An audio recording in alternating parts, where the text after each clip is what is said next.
এই রেসিপিটি দেখার পর থেকে কিন্তু কচুরলতি খেতে কেউ ভয় পাবেন না। চলুন তাহলে শুরু করি। প্রথমে 500 গ্রাম কচুরলতি আমি খুব ভালো করে পরিষ্কার করে গরম জলের মধ্যে ভাপিয়ে নিয়েছি।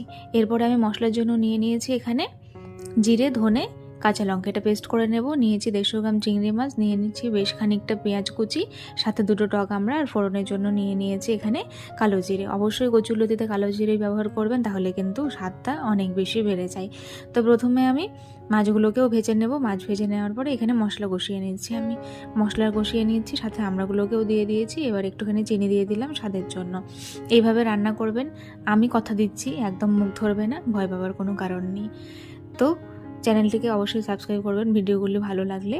তো এবারে আমি এখানে মশলাটা কষিয়ে নিয়েছি। মশলা কষিয়ে নেওয়ার পরে চিংড়ি মাছ আর কচুরলতি দিয়ে ভালো করে এটাকে রান্না করে নিয়েছি। এবারে আমি আমড়ার বীজটাকে ভালো করে বের করে ফেলে দিলাম। আজ তবে আসি, ভালো থাকবেন সকলে।